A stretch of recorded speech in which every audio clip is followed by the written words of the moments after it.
The sound you hear is what some experts claim to be a Bigfoot scream. Recorded in the state of Washington by a group of campers in 1971, it is regarded as the highest quality audio of the creature ever captured.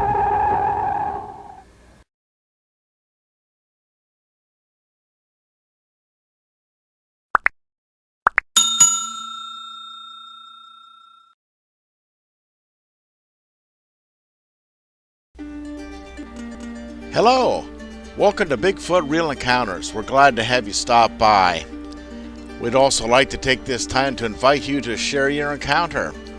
You can send your stories to the email bfrealencounters@mail.com, where we will feature your story with all of the respect that it deserves. So send your stories in, bfrealencounters@mail.com. We look forward to hearing from you and your great stories soon.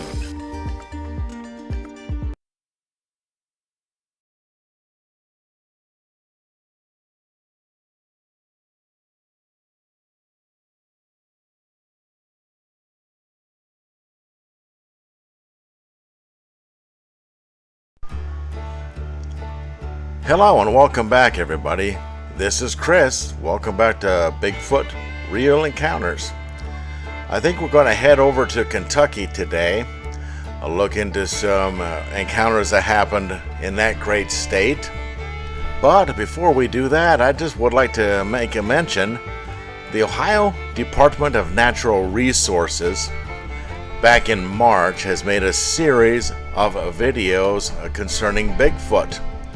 It looks as though that the Ohio DNR is leading the way, being the first governmental department in the U.S., perhaps internationally as well, to actually talk about the subject of Bigfoot openly and give credibility to the subject. They do speak about the evidence in one of the videos. This is a step in the right direction.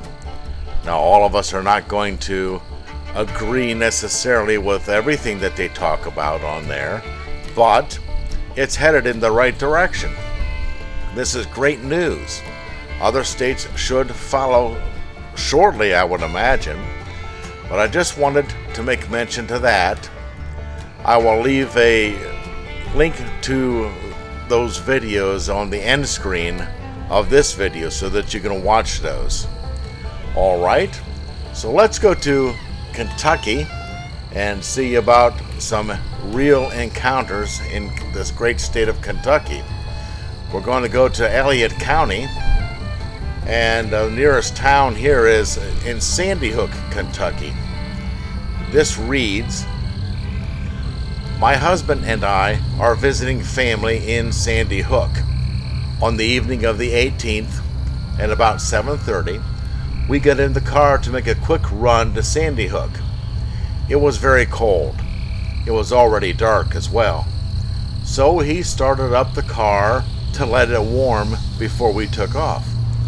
As we were waiting, he called his grandmother. Because of the call time on his phone, we know what time this all occurred. While he was talking to her, his low fuel light came on, and they wrapped up the call at 7:45. We pulled out of the driveway and headed down the road. He was going a little faster than normal because we were a little nervous we'd run out of gas if we dilly-dallied too much. As we got into the curve about a quarter of a mile from my mom's house, I spotted something in the hollow ahead of us. It was almost out of the range of his headlights, and by my calculations, about 75 to 100 feet away from us. Now, this all happened very quickly, but because I'm observant, especially when it comes to spotting deer crossing the road, I was able to make this observation within a couple of seconds. What I saw first was presumably an animal standing on the edge of the opposite lane. I leaned forward and scrutinized closer. Just before I could scream out, "Deer in the road!" the creature began to walk very quickly, and at that moment, I realized it had 2 legs, not 4. At some point, I started screaming, "Turn on your brights! There's something in the road!" All the while, I'm looking at this thing, which is very big in stature, thick legs, thick abdomen, and, again by my calculations, at least 7 feet tall. It was the color of a tree, specifically the trees in that area. So, like a grayish brown, very earthy tone. The area where I assume my face would be a lighter in color, but I couldn't tell what color. I know this because it turned its head and looked straight at our car. My husband saw movement, and he saw what he described as a strange shadow, but he did not see the creature. Only I saw the creature, and in fairly good detail. Again, it happened so quickly though, I didn't get to see feet, hands, or facial details like eyes and mouth. One thing I thought was interesting was the direction it was coming from. It was coming from a very tall and steep mountain, and when it hurried across the road, it must have gone off a very steep cliff, as that is the only place it could have gone. This cliff drops off onto Pruitt's Fork Road, which is also very wooded and secluded. After we came back from our errand, we drove slowly and tried to inspect the area, but came up empty-handed. That night, the neighborhood dogs were behaving very strangely, barking and howling all night long. One of them even acted as if he could see something in the distance and began to growl and stalk before he took off to chase it. It was a very weird night. Wow, what a story. I mean, imagine driving down the road and you see something like this. It would shake up your day, that's for sure. And in Kentucky, there's a lot of hills and mountains down in that area. Plenty of room for a Sasquatch to be running around and doing whatever they like to do. And yes, dogs do act strangely around them. She said only she could see the creature, but, you know, if you're driving down mountain roads at night, I mean, you're going to be paying attention to the road, so that's probably why he didn't see the creature very well, but just like a shadow, as mentioned, he had to pay attention to that road, I'm sure. So the very interesting story out of Elliott County, Kentucky. I should mention that this story took place in the year 2018. There's another very interesting one out of Trigg County, Kentucky in the summer of 2017, month of June. This one reads, occurrence was inside Land Between the Lakes National Forest, Hillman Ferry Campground at campsite B43. Well, I made sure we secured the most backcountry spot where you can dump camp. I wanted away from loud people. So, it is empty and quiet, covered with plenty of trees. At about 4 a.m., I wake up instantly. I asked my wife, "What's the matter?" She simply whispered she was scared. I asked, "About what?" She said she heard noises out of the woods. Now normally, I would ask her to go back to sleep, that there's nothing wrong. But this time, suddenly, about 5 or 6 owls started hooting. And they're going non-stop, back to back. Then the coyotes began howling with them. And then every bird wakes up and begins their story. They go on continuously for about 30 seconds. Suddenly, they all stop. And I know this is completely unusual. Then we hear it. Clump, clump, clump, clump. Branches were breaking. Wood was cracking with each step. And I'm like, okay, that's a biped. But a human, unless it was intentionally trying to be frightening, wouldn't be tromping around. and an adult would know and expect people to have firearms. Also, the terrain would be too difficult to simply decide to go for a stroll in the woods in the middle of the night with no guarantee to meet somebody to scare. During the day, the forest is too dense for hunting. I know there are no bears. I know it's not a deer or any other woodland creature that is common here. So, it keeps getting closer and closer, so I cough really loud. No change in its cadence. It sounded like how I would sound walking through the woods, heavy and sweating, full of complaints. These steps were loud. So I get out, the flashlight's in the truck. I went to the truck and rummaged around for it, and I'm naked, carrying a knife in my mouth, searching through the vehicle. So I find it and then start searching the tree line. I see nothing, but the steps stop. So I start up the vehicle and point it towards the woods. I turn on the high beams, nothing. I get out, turn off the lights, start to head back to the tent, and then suddenly, boom, boom, boom, it runs off. Tree limbs were breaking, trees were swaying, and I could hear it exhale as it ran. Sounded like a combination of a boar and a man. And so, if you're familiar with Land Between the Lakes, there's a huge dog man or Bigfoot phenomenon here. Tons of stories on YouTube about here. So I don't know. We both experienced it. Pretty crazy. Wow, now that's a scary story. If I'm going to go camping, I don't think I'd want to hear that outside my tent. Would you? I don't think so either. So, another scary story coming out of the state of Kentucky. Let's see if we can find some more in here. But before we do that, I'd like to encourage you to like, share, subscribe, and leave comments below in the comments section. We'd also really love it if you have had any encounters. Send them in. bfrealencounters@mail.com. We'd love to tell your story. You deserve to be heard.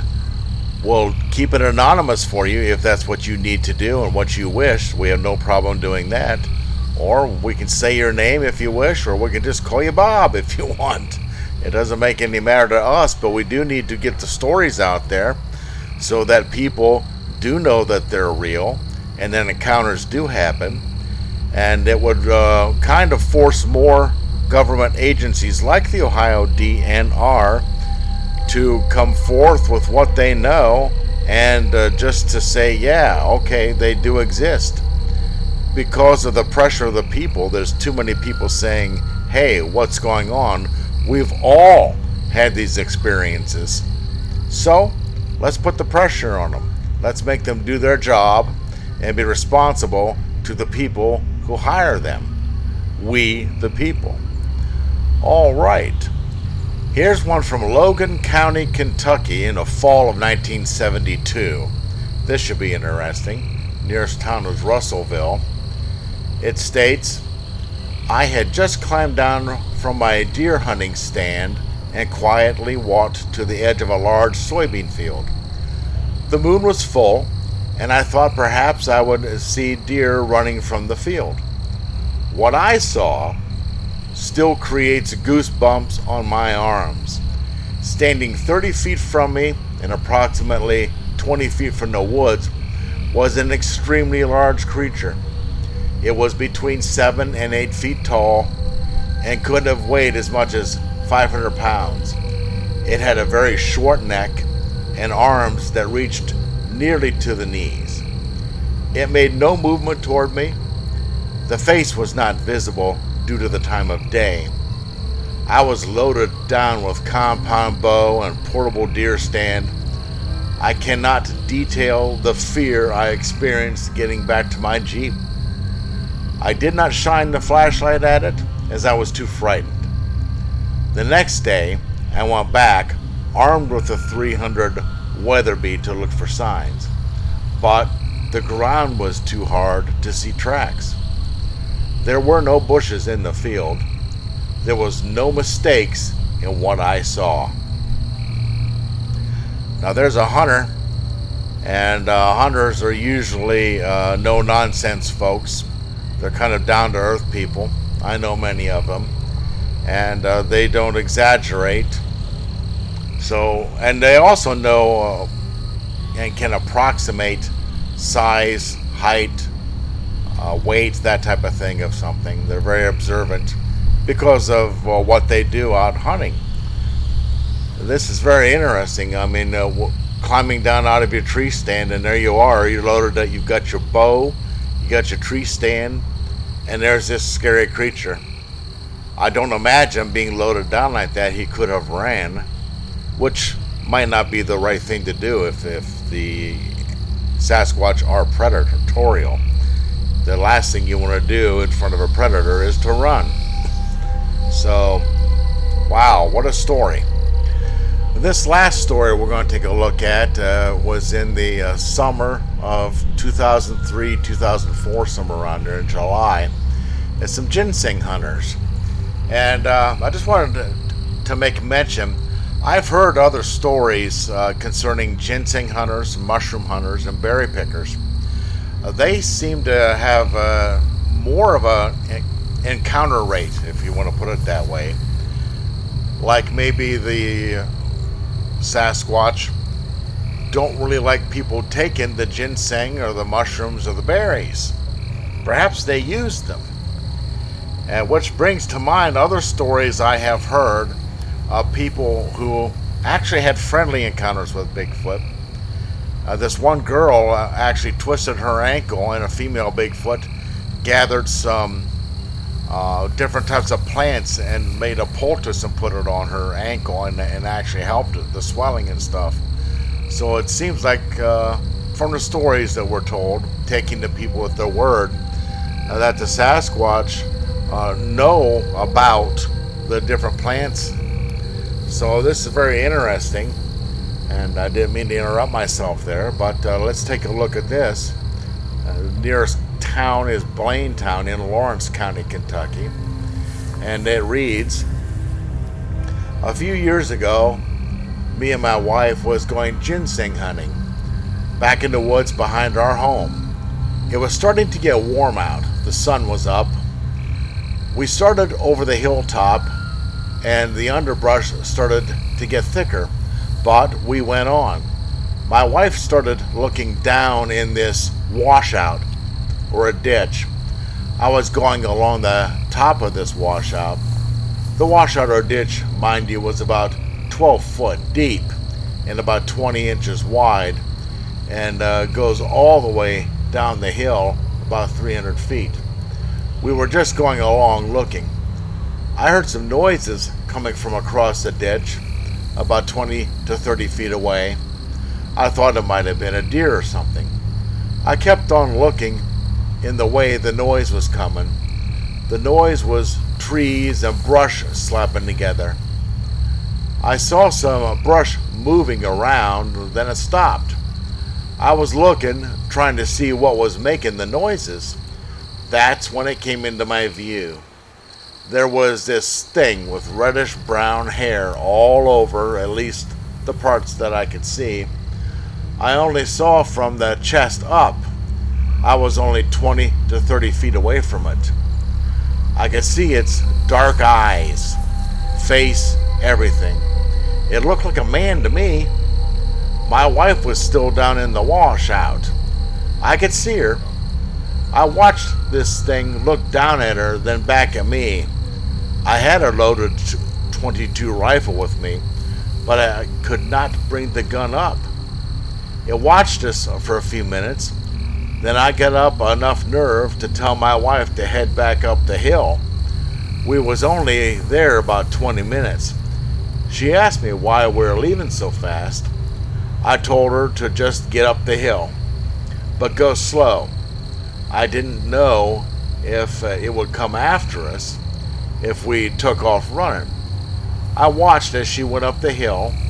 I was walking backwards, trying to see where it was and what it was doing. I seen its chest through the brush as we headed up the hill. That's when my wife seen it too. She started to run, but I got to her to stop. We made it home. We have dogs missing, only to find them later all tore apart. Their insides tore out. This past deer season, 2004, I was back behind my house hunting. I started up the hill, across from where me and my wife saw Bigfoot. I had a big rock thrown at me. The rock hit in the top of a big tree. I watched it bounce off the tree and hit the ground. I put up my gun looking through the scope. I couldn't see anything. It was cold on this day. Wow, pal, that's really some story. My goodness. You wonder what the intentions of that Bigfoot was. This does not seem to be a friendly encounter. It was watching the guy's wife. And the guy was watching it. He had a gun. Of course, the Bigfoot probably did not know that it was just a .22. He just knew it was a gun. And he kept looking at the guy's wife and looking back at him. That may have prevented a bad incident from occurring. Some encounters don't turn out so well, folks. We need to be aware of their existence and how to react if we come across them while going about our activities outdoors. That's one reason why I'm doing these stories on YouTube and encouraging folks to send in their stories so that people can be educated. There are too many people who go out there thinking that Bigfoot is not real because that's what they have been told. And then they encounter them. It affects them in such a harsh way since they were not expecting something, quote, unreal to be there. They don't know how to react to them, and maybe sometimes bad things happen.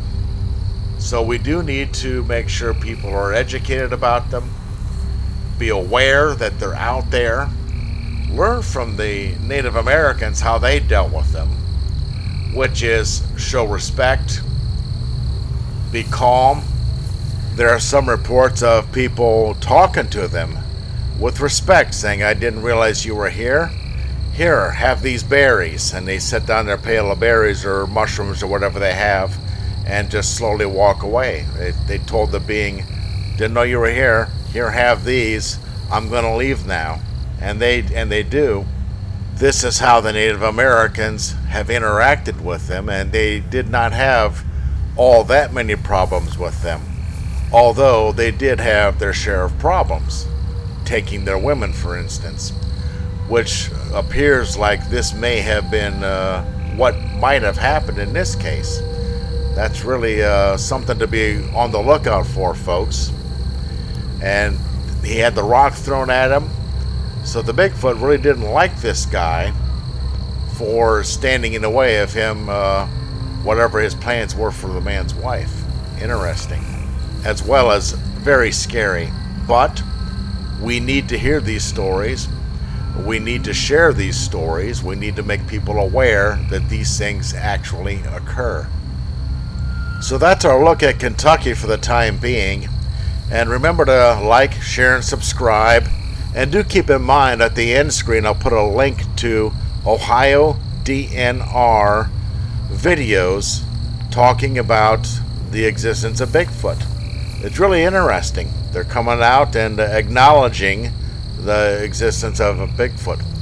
It's very encouraging. So take a look at those.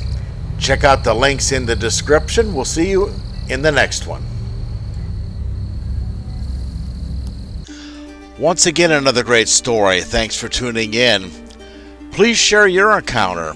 Email us, bfrealencounters@mail.com. Your story is very important. We will treat it with the respect that it deserves. Also, be sure to smash the like button, share, and subscribe.